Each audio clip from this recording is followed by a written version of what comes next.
Deep within the arid stretches of Rajasthan's Sirohi district, tucked against the rugged Aravalli mountain range, sits the village of Jiyapura. The entire settlement covers just 86 hectares. Here, roughly 60 families live in a dense cluster of traditional earthen homes, sheltered by low, tiled roofs. Life here is dictated by manual labor.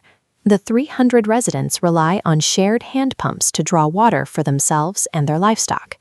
Despite this tiny scale and the focus on basic survival, the village maintains a surprisingly complex and highly specific network of shrines and deities. These sites reveal a structure for managing village life that goes far beyond simple religious practice. Near the village entrance sits the shrine of Vadwale Veer Bavsi. Its most prominent feature is the massive ancient banyan tree that towers over the stone structure.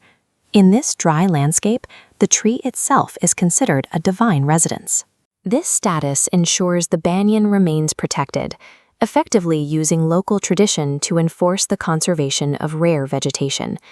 Nearby is the Nyai Mandir, or Justice Temple, dedicated to Veer Jujarji. Residents come here to resolve disputes and seek judgment, often preferring this local setting over distant civil courts. Jujarji is a Veer, a regional figure honored for sacrificing his life to protect the community's cattle and its most vulnerable people from historical threats. These shrines act as a social record, reminding the community of the discipline and cooperation required to share their limited resources. The 86 hectares of village land are used primarily for 3 crops: maize, wheat, and mustard. Because the region is naturally arid, these crops depend entirely on water drawn from deep underground by mechanical tube wells. To manage the constant pressure of this weather-dependent lifestyle, villagers turn to Baba Ramdevji, a deity worshipped specifically for relief from daily hardships. Local family identity is also tied to the land through the Kul Devi, or clan deity, shrines of the Gailot and Ranawat families. In Jiyapura, agriculture and ancestral identity are linked to the point that the physical survival of the farm and the spiritual life of the family are the same thing. Elements of the outside world are now reaching the village, from the widespread use of mobile phones to a new focus on formal education.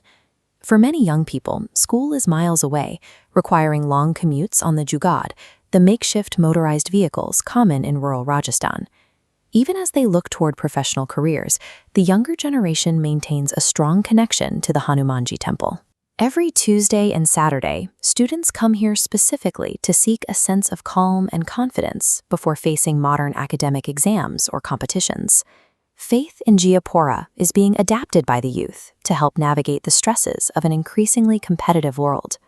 Despite its small size, the village is currently pooling its resources to build 3 new temples simultaneously.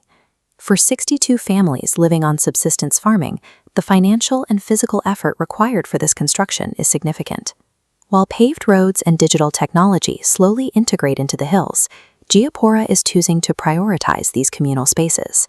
These sites serve as more than points of worship. They act as informal courthouses and spaces for addressing the personal anxieties of a community in transition. In the shadow of the Aravallis, these shrines provide the structure 306 people use to maintain their community identity as the world changes.